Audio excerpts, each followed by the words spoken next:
मला वाटतं मी केलंय ते बरोबर आहे. सचिवांनी आपल्याला चुकीचं सांगितलंय असं माझं समज आहे. एक मिनिट, मी याच्यावर भाषण केलं पाहिजे. प्रस्तावावर मी म्हटलं की 293 वर मी बोलायला उभा आहे. मी भाषण करेन. मी भाषण केल्यानंतर आपण प्रस्ताव वाचून दाखवाल अशी एक प्रथा आहे. पण आपण म्हणता त्या पद्धतीने मी काय करावं तेवढं मला मार्गदर्शन करा.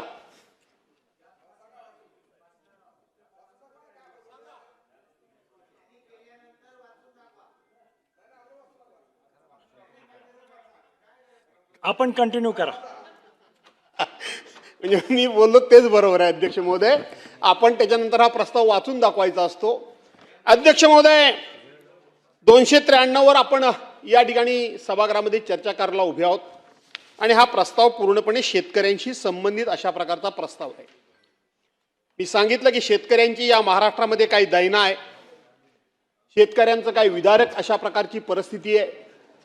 सरकारचं शेतकऱ्यांच्याकडे किती दुर्लक्ष आहे याचं जिवंत उदाहरण म्हणून परवाच्या दिवशी 4 दिवसापूर्वी एक 65 ते 70 वर्षाची एक गृहिणी महिला, सहकार मंत्री आपण फार काय मनाला लावून घेऊ नये, परंतु आपल्याच जिल्ह्यातल्या आणि आपल्याच मतदारसंघातल्या सहकार मंत्र्यांच्या मतदारसंघातली एक गृहिणी डोक्यावर पदर घेऊन आपल्या नवऱ्याच्या खांद्यावर जोखड ठेवून, म्हणजे बैलाच्या जागी तिने नवऱ्याला जुंपलं गेलं आणि नवऱ्याला ती ते नांगर ओढायला, ते जोत ओढायला लावत होती. काय त्या माऊलीच्या मनाला काय वाटले असेल, किती वेदना झाली असतील, किती घरं पडली असतील.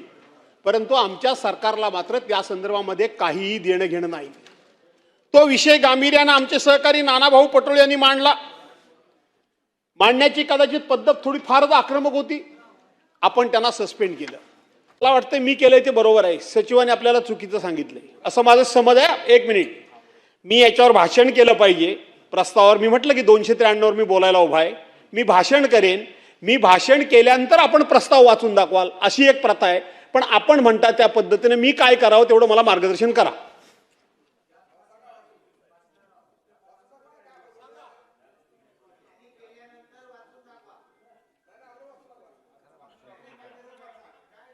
आपण कंटिन्यू करा. म्हणजे मी बोललो तेच बरोबर आहे अध्यक्ष महोदय. आपण त्याच्यानंतर हा प्रस्ताव वाचून दाखवायचा असतो. अध्यक्ष महोदय, 293 वर आपण या ठिकाणी सभागृहामध्ये चर्चा करायला उभे आहोत आणि हा प्रस्ताव पूर्णपणे शेतकऱ्यांशी संबंधित अशा प्रकारचा प्रस्ताव आहे. मी सांगितलं की शेतकऱ्यांची या महाराष्ट्रामध्ये काही दैना आहे. शेतकऱ्यांचं काही विदारक अशा प्रकारची परिस्थिती आहे. सरकारचं शेतकऱ्यांच्याकडे किती दुर्लक्ष आहे याचं जिवंत उदाहरण म्हणून परवाच्या दिवशी 4 दिवसापूर्वी एक 65 ते 70 वर्षाची एक गृहिणी महिला, सहकार मंत्री आपण फार काय मनाला लावून घेऊ नये, परंतु आपल्याच जिल्ह्यातल्या आणि आपल्याच मतदारसंघातल्या सहकार मंत्र्यांच्या मतदारसंघातली एक गृहिणी डोक्यावर पदर घेऊन आपल्या नवऱ्याच्या खांद्यावर जोखड ठेवून, म्हणजे बैलाच्या जागी तिने नवऱ्याला जुंपलं गेलं आणि नवऱ्याला ती ते नांगर ओढायला, ते जोत ओढायला लावत होती. काय त्या माऊलीच्या मनाला काय वाटले असेल, किती वेदना झाली असतील, किती घरं पडली असतील. परंतु आमच्या सरकारला मात्र त्या संदर्भामध्ये काहीही देणं घेणं नाही. तो विषय गांभीर्यानं आमचे सहकारी नानाभाऊ पटोळे यांनी मांडला. मांडण्याची कदाचित पद्धत थोडी फारच आक्रमक होती. आपण त्यांना सस्पेंड केलं. राज्याचे कृषी मंत्री ज्या पद्धतीनं सातत्यानं शेतकऱ्याचा अपमान करतात आहे, शेतकऱ्याचा अपमान करतात अध्यक्ष महाराज, हा अपमान आता राज्यातला शेतकरी अन्नदाता सहन करणारा अध्यक्ष महाराज, या राज्याच्या मुख्यमंत्र्यांनी या राज्याच्या शेतकऱ्यांची जाहीर माफी या सभागृहात मागितली पाहिजे अध्यक्ष महाराज. ज्या पद्धतीनं सातत्यानं मोदी तुमचा बाप असेल, शेतकऱ्यांचा बाप होऊ शकत नाही अध्यक्ष महाराज. आणि या पद्धतीनं ज्या पद्धती दुसऱ्या दिवशी 97 अन्वये हा प्रस्ताव मी या ठिकाणी आणला. आपण त्याला मान्यता दिली नाही आणि उद्या जो विरोधी पक्षाचा जो 293चा प्रस्ताव असतो त्या प्रस्तावाच्या माध्यमातून आपण सदनासमोर या, सरकारसमोर या अशा प्रकारचे माननीय अध्यक्ष महोदयांनी निर्देश दिले.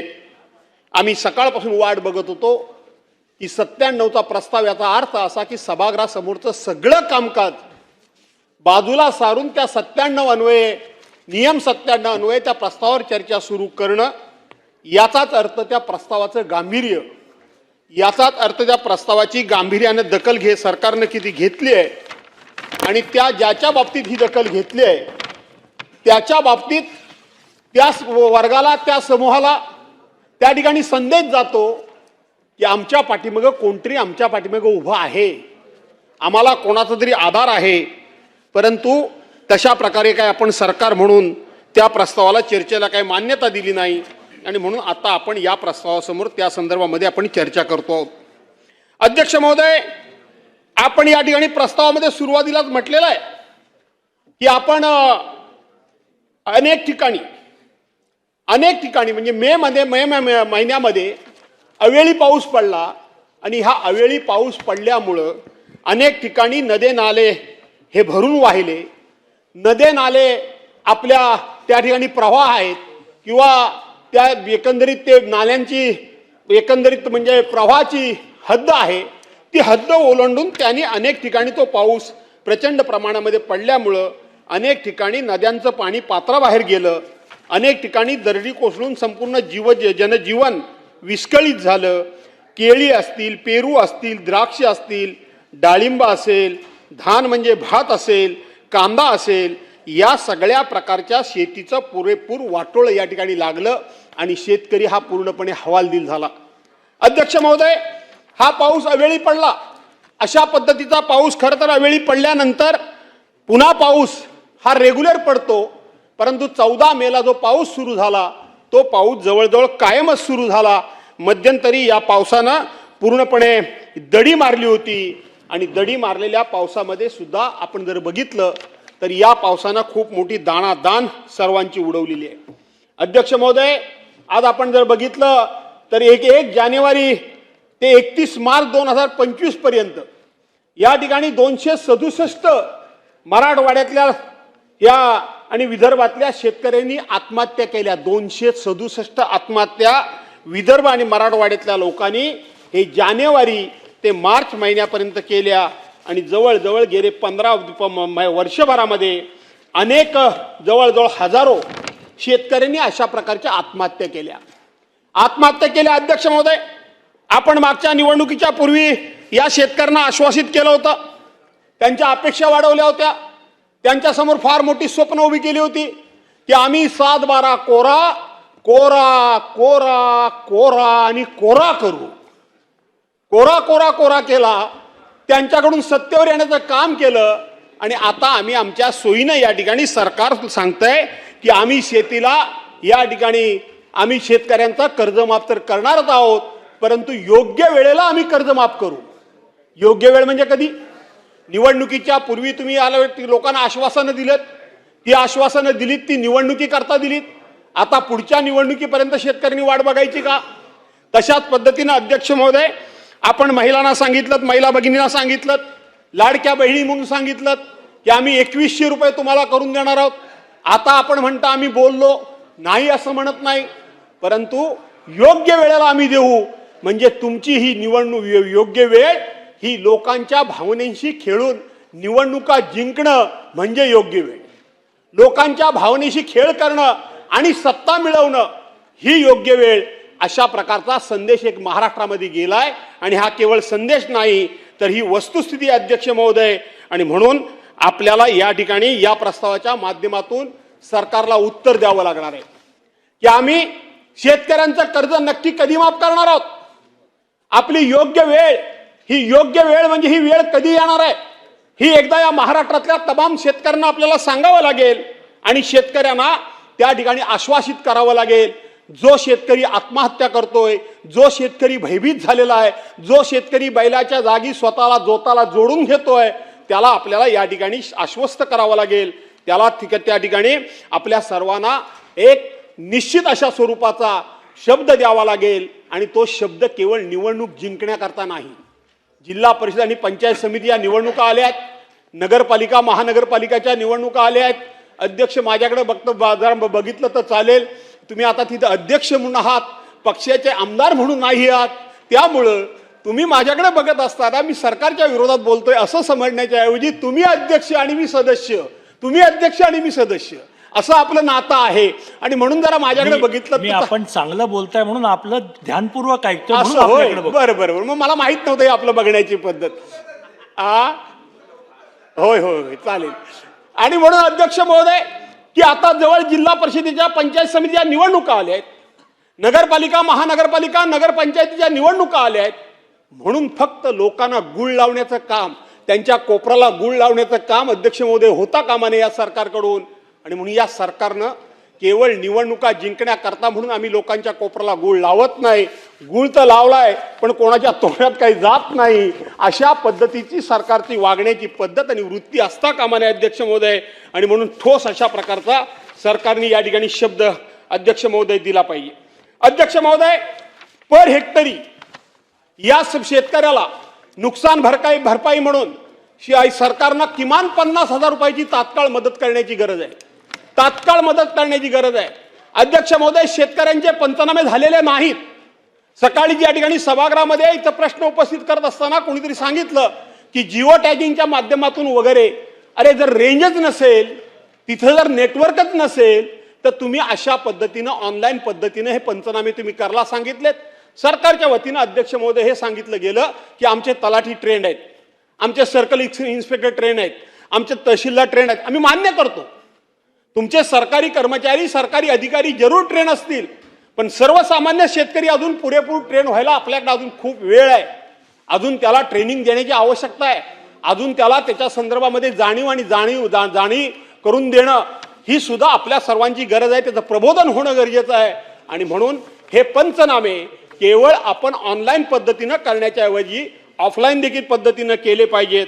अशा प्रकारची माझी तुमच्या सर्वांच्याकडे मागणी आहे, सरकारच्याकडे मागणी आहे. त्याचबरोबर त्यांना हेक्टरी 50,000 रुपये अध्यक्ष महोदय नुकसान भरपाई देणं, सरसकट नुकसान भरपाई देणं, हा सुद्धा सरकारनं निर्णय घेतला पाहिजे. त्यांची कर्जमाफी करणं, हा सुद्धा सरकारनं निर्णय घेतला पाहिजे. सरकारनं म्हटलंय की आम्ही आता प्रत्येकाला सौर ऊर्जा पंपाच्या माध्यमातून या ठिकाणी वीज देणार आहोत. सौर ऊर्जा पंपाकरता लाखो लोकांनी त्या ठिकाणी पैसे भरलेले आहेत. लाखो लोकांनी. सर्वांना मिळते सौर ऊर्जा पंपाचं कनेक्शन? अध्यक्ष महोदय, असंच झालं. 1 रुपया पीक संरक्षण विमा योजना म्हणून 1 रुपयात आम्ही शेतकऱ्याचा पीक विमा उतरतोय असं सांगितलं गेलं. शेतकऱ्याकडून एक रुपया गोळा केला गेला. आणि ज्या विमा कंपन्या आहेत सहकार मंत्री, त्या विमा कंपन्यांचं उखळ पांढरं झालं हे आता सरकारच कबूल करतंय. त्यावेळेला सरकारनं त्या 1 रुपया पीक विमा योजनेची खूप मोठ्या प्रमाणामध्ये भलावण केली. खूप मोठी स्वतःची पाठ स्वतःच्या हाताने थोपटून घेतली. आम्ही कसा 1 रुपयामध्ये शेतकऱ्यांना या ठिकाणी विम्याची रक्कम देणार आहोत म्हणून सांगितलं. आणि शेवटी त्याच सरकारला या सभागृहामध्ये कबूल करावं लागलं की विमा कंपन्यांनी आम्हाला फसवलं. विमा कंपन्यांनी फसवलं. 1 रुपया आपण शेतकऱ्यांकडून घेतो, पण बाकीचे हप्त्याचे पैसे सरकार म्हणून देतो. सरकार म्हणजे कोण? सरकार म्हणजे तुम्ही आम्ही. सरकार म्हणजे सर्वसामान्य माणूस. सरकार म्हणजे सर्वसामान्य जनता. दिसायला जनतेच्या खिशातून 1 रुपया गेला असं वाटत असेल, परंतु हप्त्याची बाकीची रक्कम सुद्धा शेतकऱ्यांच्या खिशातूनच गेली. शेतकऱ्यांच्या खिशातून गेली. आज शेतकऱ्याला आपण सांगतो की 6,000 रुपये आपण तुम्हाला त्या ठिकाणी शेतकरी सन्मान योजना म्हणून आपण तुम्हाला निधी देतो. त्याच्याकडून आपण किती रुपये वसूल करतो? एखादी फवारणी करायची असेल, बी बियाणं घ्यायचं असेल, त्याला त्या ठिकाणी कुठलीही खतं घ्यायची असतील तर कमीत कमी 18% जीएसटी घ्यावी लागते. आज कुठलंही पीक घ्या, कुठलंही पीक घेतलं तर वर्षातून किमान 60,000 रुपये हेक्टरी खर्च हा शेतकऱ्याला फवारणी करता, बियाणा करता, खतान करता, मजुरी करता हा किमान 60,000 रुपये खर्च येतो. 18 कष्टोदरसे. मंत्री महोदय, आपण त्याच्याकडून एका शेतकऱ्याकडून एकराच्या मागं आपण जवळजवळ 11,000 रुपये घेतो. 11,000 रुपये आपण त्याच्याकडून घेतो. आपण काही त्याला फुकट देत नाही. आपण फक्त या ठिकाणी आव आणतो, आपण मोठमोठी प्रसिद्धी करतो, आपण मोठमोठे फलक लावतो. आता आपण तिथे बाहेर बोर्ड लावलाय सगळीकडे, अख्ख्या विधान भवनात बोर्ड आहेत. काय बोर्ड आहे अध्यक्ष महोदय? त्या ठिकाणी बोर्ड काय लावलेला आहे? चला घडवू विकसित महाराष्ट्र, विकसित महाराष्ट्र 2047 महाराष्ट्र व्हिजन डॉक्युमेंट.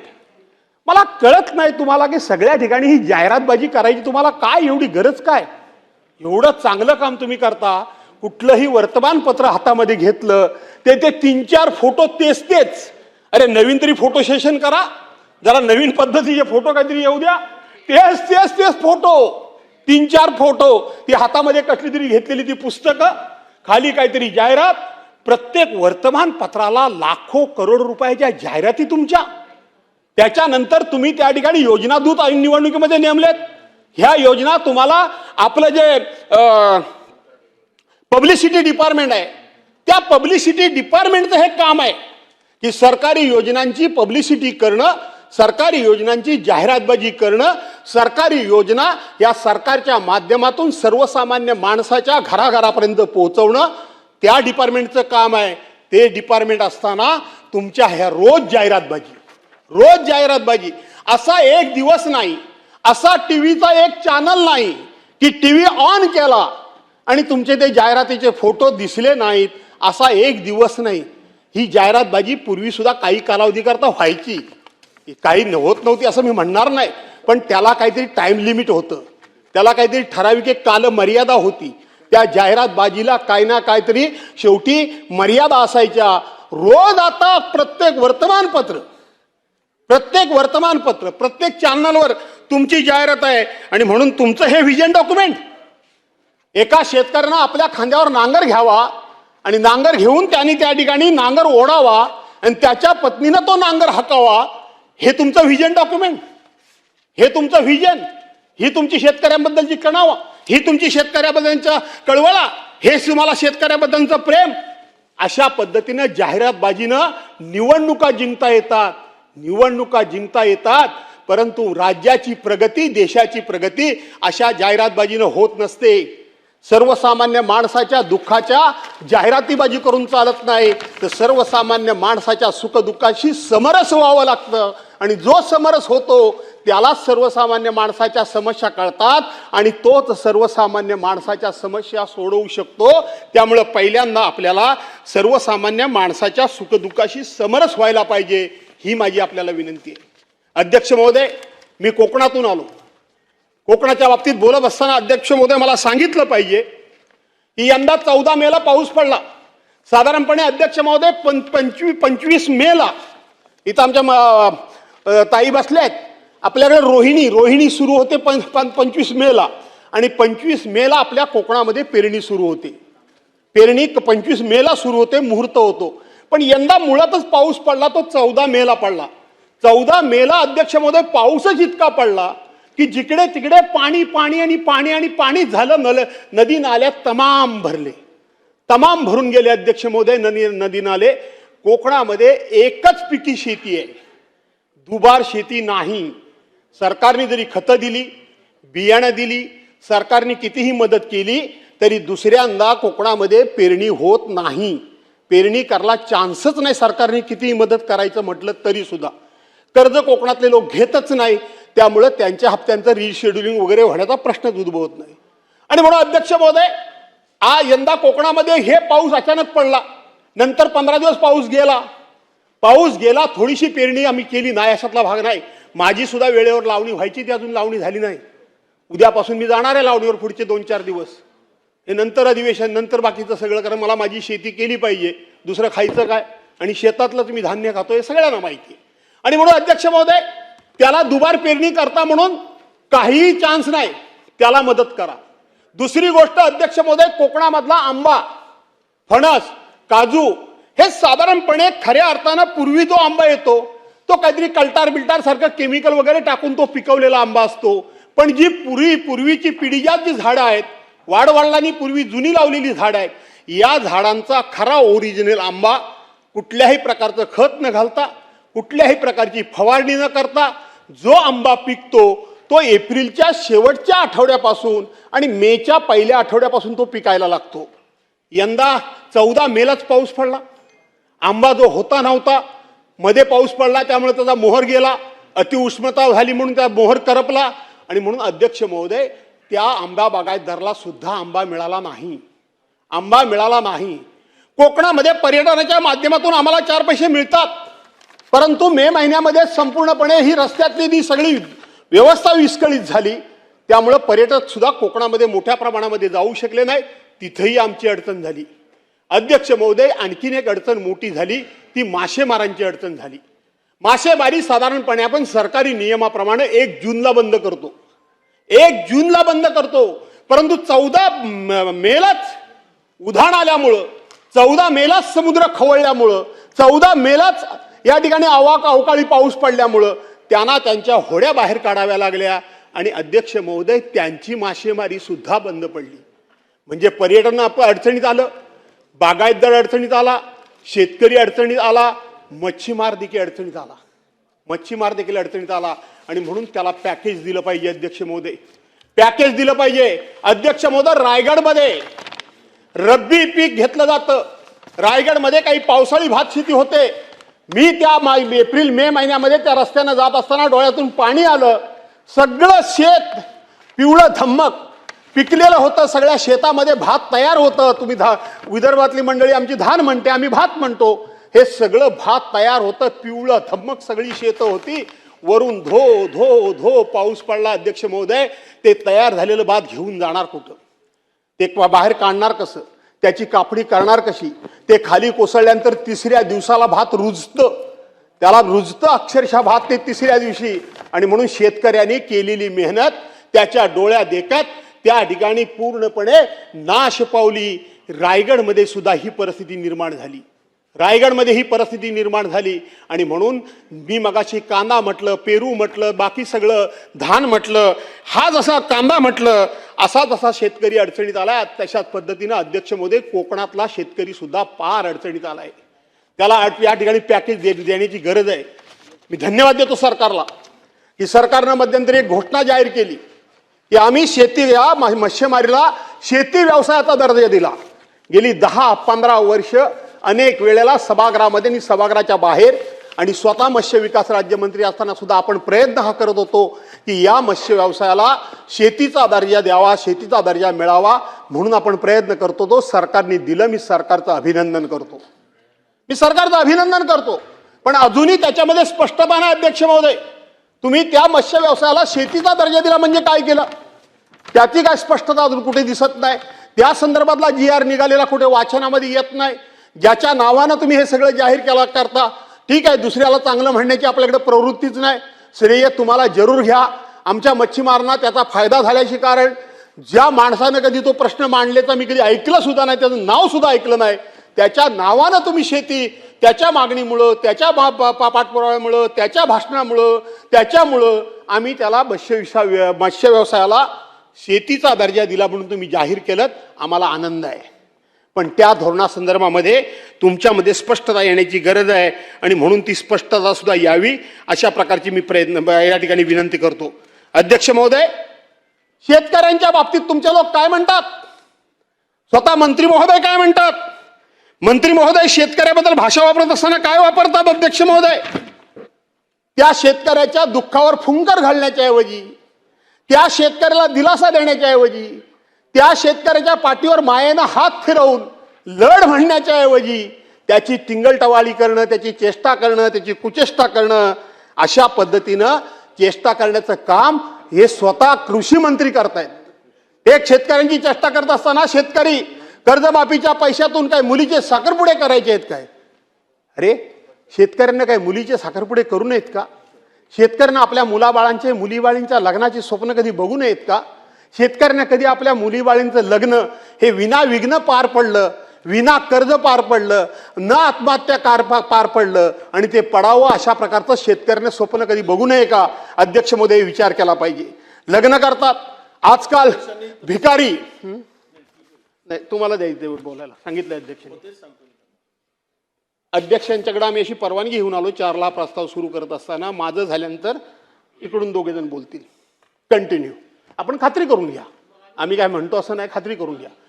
म्हणजे स्वतः होते ना सेक्रेटरी. आणि म्हणून अध्यक्ष महोदय, शेतकऱ्याने ही स्वप्न कधी बघूच नाही का? अध्यक्ष महोदय, सुखी संसाराची स्वप्न कधी शेतकऱ्याने बघूच नाही. काय म्हणाले मंत्री? मंत्री म्हणाले आजकाल भिकारी सुद्धा 1 रुपया घेत नाही. आम्ही शेतकऱ्याला 1 रुपयामध्ये पीक विमा योजना दिली. त्या पीक विमा योजनेचे कसे धिंडवडे निघाले सहकार मंत्री महोदय, ते मी तुम्हाला आत्ता सांगितले. सरकारने त्यावेळेला 1 रुपयामध्ये आम्ही शेतकऱ्यांचा पीक विमा योजना दिली म्हणून सांगितलं आणि त्याच सरकारला याच सभागृहामध्ये कबूल करावं लागलं की त्या ठिकाणी मोठ्या प्रमाणामध्ये भ्रष्टाचार झाला, कंपन्यांचा फायदा झाला, शेतकऱ्यांचा फायदा झाला नाही. पण कंपन्यांना हप्ता जो गेला तो सरकारने दिला म्हणजे तो तुम्ही आम्ही नागरिकांनीच तो हप्ता दिलेला आहे. सरकार जी कोणी असलं तर त्या ठिकाणी असणारे मंत्री संत्री उद्या आम्ही काय ते काय खिशातून कोणी देत नाही, कोणी खिशातून देत नाही, जनतेच्याच खिशातून हे पैसे जातात. आणि म्हणून एका बाजूला स्वतः मंत्री सांगतात की या योजनेचा बोजवारा वाजला आणि दुसऱ्या बाजूला मंत्रीच चेष्टा करतात की 1 रुपया भिकारी घेत नाही, आम्ही सुद्धा 1 रुपयात तुम्हाला विमा देतो, अशा प्रकारची चेष्टा टीका करतात. अध्यक्ष महोदय, जागेवर काय नाही, तुमच्या काय ढिकलाचा पंचनामा करायचा का? ही बोलण्याची सुद्धा मदार, ही मजल, ही वृत्ती आणि हे शब्द तोंडातून कसे येतात? एवढ्या करता येतात की अहंकार, एवढ्या करता येतात की सर्वसामान्य माणसाच्या सुखदुःखाची काही आम्हाला देणं नाही घेणं, अशा लोकांच्या तोंडून असे शब्द येतात. काल इथे या सदनाचे सहकारी माझे बबनराव लोणीकरांनी खुलासा केला, आपण तो खुलासा स्वीकारला. काय म्हणतात काय या ठिकाणी सत्ताधारी पक्षाचे आमदार, तुम्हाला बूट, तुम्हाला चपला, कपडे माझ्या बापामुळे म्हणजे मोदी साहेबांच्यामुळे मिळतात, माझ्या बापामुळे तुम्हाला मिळतात. तुम्हाला पेरणीसाठी 6,000 रुपये माझ्या बापामुळे मिळतात, तुमच्या आईच्या अंगावरचं पातळ माझ्या बापामुळे मिळतं, तुमच्या बायकोच्या खात्यामध्ये पैसे, बहिणीच्या खात्यामध्ये पैसे माझ्या बापामुळे येतात. अध्यक्ष महोदय, सरकार काय 2014 पूर्वी या देशामध्ये सरकार नव्हती?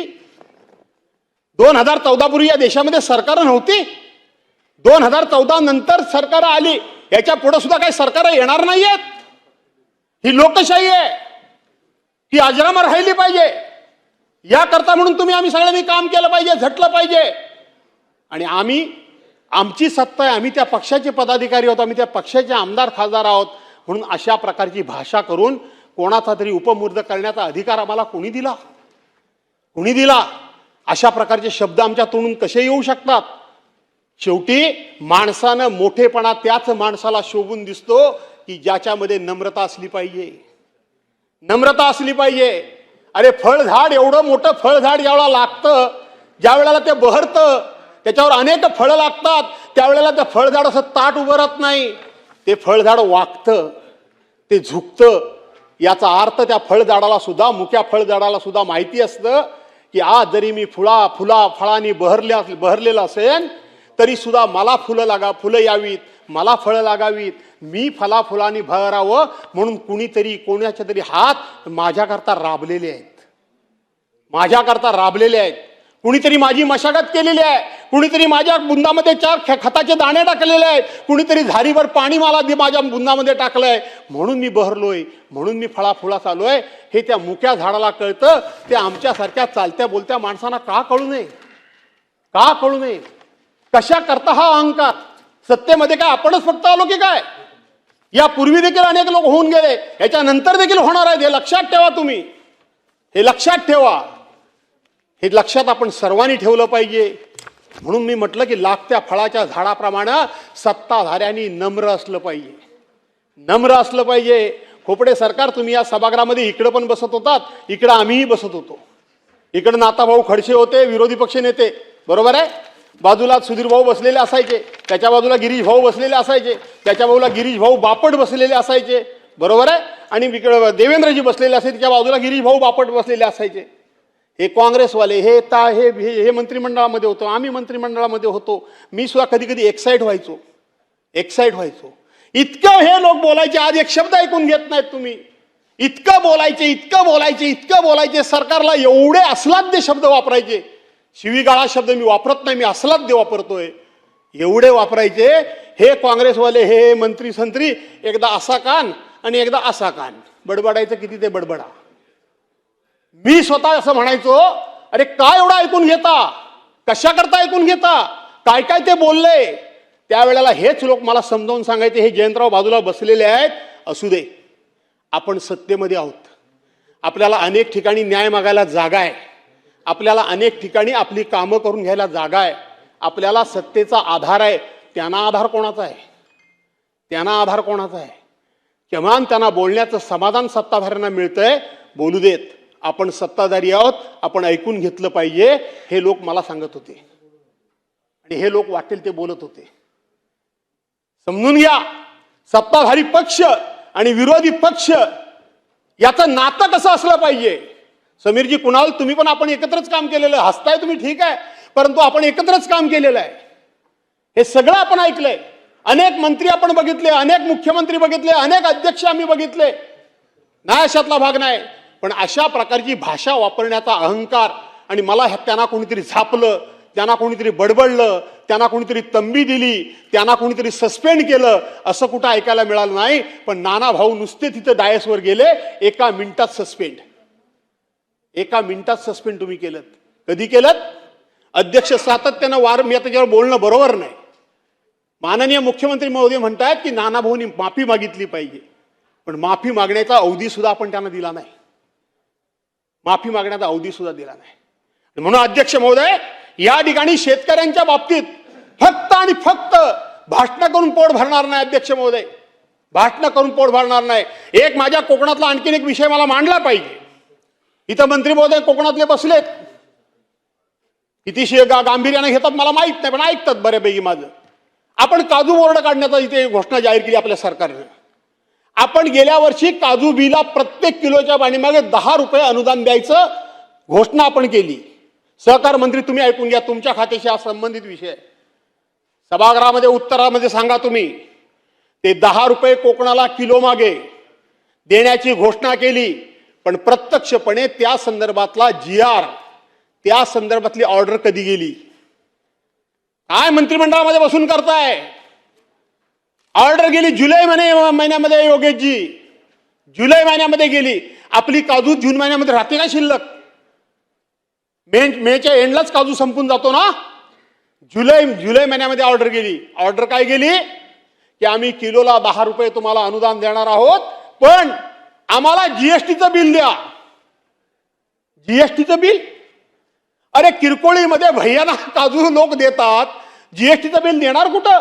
तुमचा GR गेला ह्याच्यामध्ये जुलैमध्ये, तुमची ऑर्डर गेली जुलैमध्ये, मे महिन्याच्या एंडलाच काजू सगळा संपला आणि तो तुम्हाला बिल कुठलं देणार? आम्ही म्हटलं इकडचं तिकडचं बिल द्या, 2-10 पैसे तुम्हाला 4 पैसे मिळतील ते पदरात पाडा. ते म्हणले जीएसटीचं बिल पाहिजे. कुठून आणणार जीएसटीचं बिल? किती पैसे दिलेत ते जाहीर करा. फसवी योजना, कोकणाकरता एकमेव असलेली योजना, दुसरी सिंधूरच नसलेली योजना, तीही बंद झाली आहे. तीही बंद झाली आहे. आता मत्स्य विकास मंत्री इथं या ठिकाणी नाही आहेत. त्यांचं माझे वैचारिक मतभेद जरूर असू शकतात, पण त्यांना मी भेटून सांगत असतो कोकणाकरता काय काय करा. तुम्ही मत्स्य शेती जाहीर केले, तुम्ही केलेत, तुम्हाला श्रेय देऊ द्या का न देऊ दे तो भाग वेगळा, पण कोकणाकरता त्या मत्स्य शेती म्हणून त्याचं स्वरूप काय असणार त्या संदर्भामधली एकदा स्पष्टता या ठिकाणी येणं गरजेचं आहे. मच्छीमारांच्या घराखालच्या जमिनी नावावर करण्याकरता 10-11 वर्ष मीच घालवली. आता ती जी सुरुवात झालेली आहे त्याचीही पूर्तता करा. अध्यक्ष महोदय, ही तुम्हाला विनंती करतो. आणि त्याचबरोबर आपण इथं सरकारची अवस्था काय आहे शेतकऱ्यांच्या प्रती, आणि ह्या राज्यामध्ये सरकारचं काय दिवाळं वाजलंय, आणि हा सरकार किती अशा पद्धतीनं शेतकऱ्यांच्या जीवाशी खेळतंय, त्याचाच एक रिपोर्ट आज लेखी स्वरूपामधला. अध्यक्ष महोदय, तुम्ही पण प्रश्नावली हातामध्ये घ्या. आजच्याच प्रश्नावलीमध्ये सरकारनं लिखित स्वरूपामध्ये या ठिकाणी प्रश्न क्रमांक 29 या विकास ठाकरे आणि बाकीचे सदस्य आहेत त्यांनी विचारलेल्या प्रश्नाला या ठिकाणी मंत्री महोदयांनी उत्तर दिलंय की होय होय राज्यात 1,82,433 कुपोषित बालकं आढळली. हे तुमच्या सरकारचं लिखित उत्तर आहे. ही तुमच्या सरकारची खरी खरी खरी वस्तुस्थिती आणि हे सरकारचं खरं रूप आणि स्वरूप आहे. रूप आणि स्वरूप आहे. तुम्ही बाहेर कितीही डांगोरा पिटा, कितीही मोठेपणा मारा, कितीही जाहिराती करा, कितीही कार्यक्रम करा, कितीही विरोधकांना अंडर एस्टिमेट करा, कितीही विरोधकांच्या योजना अडवून ठेवा, त्यांना विकासाला एकही रुपया देऊ नका, त्यांना ठाई ठाई वेटीस धरा, त्यांचं एकही काम करू नका, पण शेवटी ही बालकं जी आहेत ही राज्याची आहेत, ही तुमची आमची आहेत. तुम्ही राज्याचे ट्रस्टी आहात, तुम्ही राज्याचे मायबाप आहात. मायबाप सरकार म्हटलं जातं. मायबाप सरकारनं मायबाप या दोघांची भूमिका आणि जबाबदारी काय असते, ही समजून कर्तव्य काय असतात ही समजून घेण्याची गरज आहे. मी हे डिटेल्समध्ये सांगत नाही, परंतु आपण स्वतःहून कबूल केलंय की राज्यात 1,82,443 कुपोषित बालकं आढळली असून बाकीची गंभीर बालकं 30,800 आहेत. सकाळी इथं आरोग्याच्या विषयावर बरेच प्रश्न झाले. आरोग्याच्या बाबतीत आम्ही सातत्यानं सांगत होतो की सगळे सभागृहातले सदस्य, कोणी एकटा असं मी म्हणत नाही, आणि म्हणून सातत्यानं सभागृह सांगत होतं या राज्यातली आरोग्याचे 3-13 वाजलेले आहेत. त्याचं हे बोलकं उदाहरण आहे. आणि ह्या तुम्ही दिलेला लिखित स्वरूपाचा दस्तऐवज आहे, हा माझ्या हातातला दस्तऐवज नाही. आणि म्हणून यावरून हे सरकार शेतकऱ्यांच्या विरोधात कसं आहे, हे सरकार स्वतःच्या लोकांकरता कसं काम करतंय आणि सर्वसामान्य माणसाकरता काम कसं करत नाही, त्याचं हे जिवंत उदाहरण आहे. यापेक्षा फार काय मला बोलायची आवश्यकता वाटत नाही. आणि म्हणून 2-4 मुद्दे मी या ठिकाणी मांडले की आपण हेक्टरी 50,000 रुपयाची मदत ही शेतकऱ्यांना नुकसान भरपाई करता करा. त्या रायगडमध्ये सगळं भिजलेलं भात, कोकणामध्ये त्या ठिकाणी न झालेली पेरणी, मासेमारी, पर्यटन व्यवसाय, फळबागा ह्या उद्ध्वस्त झाल्या, त्यांना पॅकेज द्या. त्याचबरोबर केळी असतील, पेरू असतील, द्राक्ष असेल, डाळिंब असेल, धान असेल, कांदा असेल, अशा प्रकारची शेतकऱ्याची झालेलं वाटोळं, हे वाटोळं सुद्धा आपण सर्वांनी समजून घेण्याची गरज आहे. आणि म्हणून त्यांना मदत करा. राहिला प्रश्न इथे या ठिकाणी थोडासा एक शेवटचा मुद्दा जो आम्ही मांडलेला आहे तो 12,000 रुपये शिपायाने 10,000 रुपये तुटपुंजा पगारामध्ये सगळे क्लास 3 क्लास 4 हे सगळे आउटसोर्सिंग, सगळा कर्मचारी वर्ग आउटसोर्सिंगचा. एका बाजूला मराठा समाजाला आरक्षण आम्ही देणार काय, ओबीसी मध्ये आम्ही कोण काय त्याच्यात दाखल करणार नाही, आणि 17 इतर जाती दाखल केल्या, 1% त्यांचा आम्ही करू देणार नाही. आम्ही जातीला आरक्षण मिळावं म्हणून भांडतोय. आणि ज्या जातीचा शेवटचा टप्पा आणि शेवटच्या नोकऱ्या, या नोकऱ्या सरकारने पूर्णपणे संपवलेल्या आहेत. या नोकऱ्या सरकारने पूर्णपणे संपवलेल्या आहेत. या नोकऱ्या सगळ्या आउटसोर्सिंगच्या माध्यमातून सरकारने या ठिकाणी भरायचं काम सपाट्यानं सुरू केलेलं आहे. आणि म्हणून सगळ्यांनी सावध राहण्याची गरज आहे. हा सगळा फक्त या ठिकाणी ह्या बोटावरची थुंकी त्या बोटावर खेळवण्याचं काम सरकार करतंय. आणि म्हणून पुन्हा एकदा मी तुम्हाला सांगतो, सिक्युरिटी बोर्डाचं सुद्धा 3-13 वाजलेत. आज सकाळी एक प्रश्न होता, त्या प्रश्नावर आपण जाऊ म्हणून विचार केला होता पण त्या प्रश्नापर्यंत आपण पोहोचलो नाही. माथाडी कामगारांच्या संदर्भातला प्रश्न होता. खरं सांगायला गेलं तर ज्या ठिकाणी आस्थापना असते त्या ठिकाणी माथाडी कामगार असला पाहिजे नियमाप्रमाणे. पण आमच्या कोकणामध्ये एवढा मोठा इंडस्ट्री एरिया आहे. काय करतं काय माथाडी कामगार बोर्ड, काय करतं काय सिक्युरिटी बोर्ड. सिक्युरिटी बोर्डाच्या माध्यमातून त्या ठिकाणी सिक्युरिटी गार्ड घेतले पाहिजेत, परंतु प्रायव्हेट कुठली तरी एजन्सी नेमायचे, त्यांचे गार्ड घ्यायचे, आणि आमच्या स्थानिक पोरणा किमान सिक्युरिटी गार्डचं सुद्धा काम जमणार नाही. असं कुठं झालंय? सिक्युरिटी गार्डचं सुद्धा ते काम जमू शकतं. आणि म्हणून या सगळ्या बाबतीत सरकारनं सामान्य माणूस नजरेसमोर ठेवून आजपर्यंतची जी राज्य आम्ही बघितली तो कॉमन मॅन, सामान्य माणूस नजरेसमोर ठेवून योजना आखल्या गेल्या. नजरेसमोर ठेवून आता अदानी, अंबानी अशा प्रकारचे लोक नजरेसमोर ठेवून योजना आखल्या जात आहेत. घोषणा मोठ्या मोठ्या केल्या जात आहेत. Digital India, make in India, stand up India, sit down India वगैरे वगैरे वगैरे वगैरे. कुठे आहे सगळं? राज्यामध्ये आज किती पोरं बेकार आहेत, बेकारीची संख्या काय आहे, याचा विचार आपण सर्वांनी मिळून करण्याची गरज आहे. आणि म्हणून सामान्य माणूस जगाबरोबर आपण गेलं पाहिजे. जगाबरोबर स्पर्धेमध्ये आपण उतरलं पाहिजे. जगाच्या बरोबरीनं जायचं असेल तर जगातली प्रत्येक ऍडव्हान्स टेक्नॉलॉजी आपण अडॉप्ट केली पाहिजे. याच्याशी काही दुमत असण्याचं कारण नाही. पण हे करत असताना सामान्य माणूस काय करणार, सामान्य माणसाचं काय होणार, सामान्य माणसाचा राडघाडगं, संसाराचं राडघाडगं कसं चालणार, याचा विचार जर करायचा असेल तर शेतकऱ्याच्या मागे तुम्हाला उभं राहावं लागेल, कामगाराच्या मागे तुम्हाला उभं राहावं लागेल. अशा प्रकारची या ठिकाणी विनंती करतो. पुन्हा एकदा आपल्या सर्वांना, यानंतर माझे सहकारी या ठिकाणी बोलणारच आहेत. 2024 मध्ये 3,588 मृत्यू झालेत. 20 वर्षात जवळजवळ 72,000 मृत्यू झालेत. त्या संदर्भामध्ये सुदैवानं मी त्याच्यात मोठेपणा सांगत नाही की ज्या कोकणाचं आम्ही प्रतिनिधित्व करतो त्या कोकणामध्ये ही आत्महत्या करण्याची वगैरे काही लागण अद्यापपर्यंत लागलेली नाही. पण योगेशजी, तुम्ही गृह राज्यमंत्री आहात, तुम्ही माहिती घ्या, आपल्या रत्नागिरी जिल्ह्यामध्ये सुद्धा, सिंधुदुर्गामध्ये सुद्धा एखादी घटना घडली असं माझ्या वाचनात आहे, मी कन्फर्म नाही, परंतु आपल्या रत्नागिरी जिल्ह्यात सुद्धा यंदा 3-4 आत्महत्या झाल्या.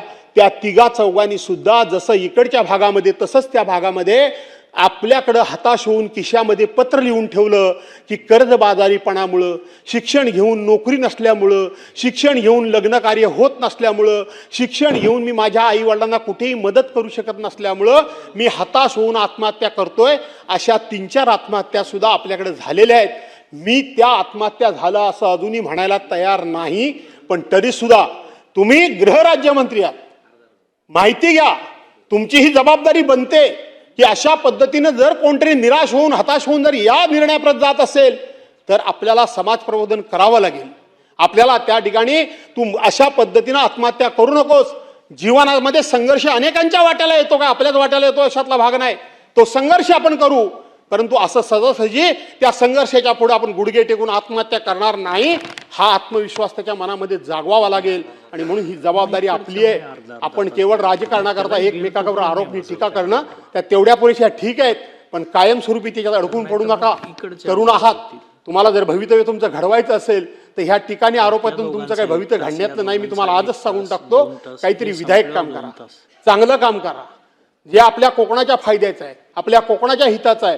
राज्याचे तुम्ही मंत्री आहात हे मला माहितीच आहे, पण आता मंत्री राज्याचा कुठला कपाळातला राहिलाय, आता जिल्ह्यातला सुद्धा मंत्री राहिला नाही, आता स्वतःच्या मतदारसंघाचाच मंत्री राहिलाय प्रत्येक जण. हा प्रत्येकाला अनुभव असेल आणि म्हणून तुम्ही सुद्धा त्या संदर्भामध्ये विचार करावा अशा प्रकारची विनंती करतो.